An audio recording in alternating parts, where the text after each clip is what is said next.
Hi all, നമ്മളിന്ന് മാറാൻ പോകുന്നത് ഹയറിൻ്റെ സെമി ഓട്ടോമാറ്റിക് വാഷിംഗ് മെഷീൻ്റെ വാഷ് മോട്ടറും അതുപോലെ തന്നെ ഗിയർ അസംബ്ലിയുമാണ്. നമുക്ക് വീഡിയോയിലേക്ക് പോകാം. ഈ പൾസേറ്റർ ഗിയർ അസംബ്ലിയിലേക്ക് ഡയറക്റ്റ് കണക്ഷനാണ് വരുന്നത്. അതുകൊണ്ട് നമുക്ക് ആദ്യം പൾസേറ്റർ റിമൂവ് ചെയ്യാം. എന്നിട്ട് നമുക്ക് മെഷീൻ ചെരിച്ചിട്ടിട്ട് അതിൻ്റെ ബാക്ക് പാനലും അതിൻ്റെ പുറകിലത്തെ സ്ക്രൂ ഒക്കെ റിമൂവ് ചെയ്തെടുക്കാമേ. ഇതിൻ്റെ ബാക്ക് സൈഡിൽ വരുന്ന എല്ലാ സ്ക്രൂവും നമ്മൾ റിമൂവ് ചെയ്തെടുത്തിട്ടുണ്ടേ. അതിനുശേഷം നമുക്ക് സ്പിൻ മോട്ടറിൽ നിന്ന് സ്പിൻ ടബിലേക്ക് കണക്ട് ചെയ്യുന്ന കണക്റ്റിംഗ് ആക്സസ് വരുന്ന 8-ൻ്റെ നട്ട് നമുക്ക് ഊരിയെടുക്കണേ.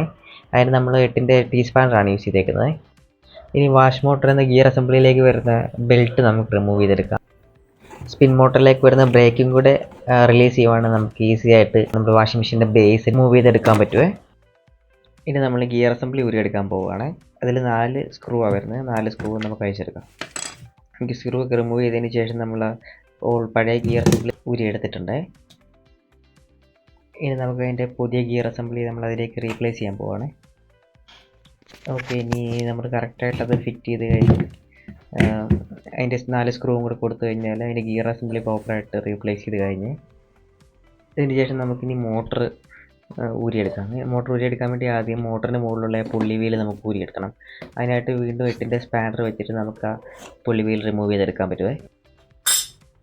മോട്ടറിൻ്റെ ബേസ്മെൻറ്റിൽ വന്നിരിക്കുന്ന 3 സ്ക്രൂവും കൂടെ നമുക്ക് റിമൂവ് ചെയ്ത് കഴിഞ്ഞ് കഴിഞ്ഞാൽ സുഖമായിട്ട് മോട്ടർ നമുക്ക് ഊരിയെടുക്കാൻ പറ്റും. മോട്ടർ ഊരിയെടുത്തതിന് ശേഷം നമുക്ക് പുതിയ മോട്ടർ റീപ്ലേസ് ചെയ്യാനുള്ള വാഷ് മോട്ടർ എടുത്ത് വെച്ചിട്ട് വീണ്ടും ഇതുപോലെ തന്നെ അതിൻ്റെ ബേസ്മെൻറ്റിൽ വരുന്ന 3 ബുഷും പ്ലേസ് ചെയ്തിട്ട് പ്രോപ്പറായിട്ട് 3 സ്ക്രൂവും കൂടെ ഇട്ട് കഴിഞ്ഞാൽ അത് നമ്മൾ സക്സസ്ഫുള്ളായിട്ട് റീപ്ലേസ്മെൻറ്റ് കഴിഞ്ഞ് വാഷ് മോട്ടർ റീപ്ലേസ് ചെയ്തതിന് ശേഷം ജസ്റ്റ് അതിൻ്റെ വയറിംഗ് കൂടെ പ്രോപ്പറായിട്ട് കൊടുത്തു കഴിഞ്ഞാൽ നമ്മുടെ വർക്ക് ഏകദേശം 80% കഴിഞ്ഞ് ജസ്റ്റ് ഇനി വർക്കിംഗ് പാർട്സ് ആയിട്ടുള്ള സ്പിൻ മോട്ടറിൻ്റെ കണക്റ്റിംഗ് ആക്സസും ബെൽറ്റും പിന്നെ അതിൻ്റെ ബേസ്മെൻറ്റും പ്രോപ്പറായിട്ട് ഇൻസ്റ്റാൾ ചെയ്ത് കഴിഞ്ഞാൽ നമ്മുടെ വർക്ക് ഏകദേശം കഴിഞ്ഞ്.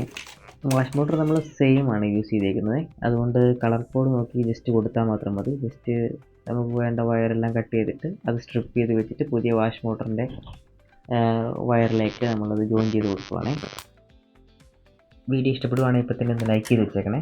പിന്നെ കൂടുതൽ home appliance repair demo related ആയിട്ടുള്ള വീഡിയോസ് നമ്മൾ കണ്ടിന്യൂസ് ആയിട്ട് നമ്മുടെ ചാനലിൽ അപ്ലോഡ് ചെയ്യുന്നതാണ്. അപ്പോൾ അതുകൊണ്ട് നമ്മുടെ ചാനലൊന്ന് സബ്സ്ക്രൈബ് ചെയ്ത് വെച്ചേക്കണേ.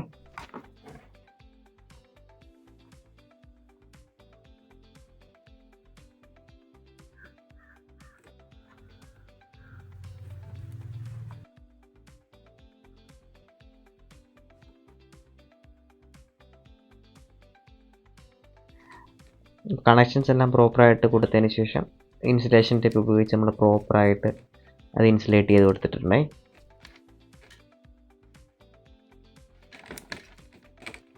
ഇനി നമുക്ക് വാഷ് മോട്ടറിലോട്ട് വരുന്ന പുള്ളി വീല് കറക്റ്റായിട്ട് വെച്ചിട്ട് വീണ്ടും ടൈറ്റ് ചെയ്ത് കൊടുക്കാമേ.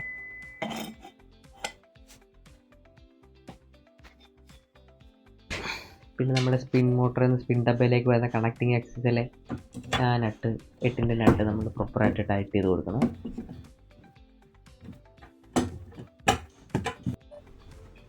അതിനുശേഷം നമ്മൾ മെഷീൻ്റെ ബേസിൽ വരുന്ന സ്ക്രൂകളെല്ലാം കറക്റ്റായിട്ട് ഇട്ടിട്ടുണ്ട്. വാഷ് മോട്ടറിൽ വരുന്ന ബെൽറ്റും കൂടെ നമുക്ക് അങ്ങിട്ട് കൊടുക്കാമേ. ബെൽറ്റ് ഇടാനായിട്ട് ഭയങ്കര സിമ്പിളാണ്. വാഷ് മോട്ടറിൻ്റെ മുകളിൽ വരുന്ന പുള്ളി വീലിൻ്റെ മുകളിലോട്ട് ആദ്യം ഇടുക. പിന്നെ നമ്മുടെ ആ ഗിയർ അസംബ്ലിയുടെ സൈഡിലേക്ക് കുറച്ചിട്ട് ഗിയർ അസംബ്ലി കറക്കി കൊടുത്ത് കഴിയുമ്പോഴത്തേനും നമ്മുടെ ആ ബെൽറ്റ് കറക്റ്റായിട്ട് അതിൻ്റെ അകത്ത് സ്യൂട്ട് ആയിക്കോളുവേ. പിന്നെ നമ്മുടെ വയറിങ് ജോയിൻസ് എല്ലാം വരുന്ന ഭാഗം ഒരു പ്ലാസ്റ്റിക് കവറിനകത്ത് അത് പ്രോപ്പറായിട്ട് പാക്ക് ചെയ്തിട്ടുണ്ട്. പിന്നെ നമുക്ക് പൾസേറ്റർ തിരിച്ച് വെച്ച് ടൈറ്റ് ചെയ്ത് കൊടുക്കാം.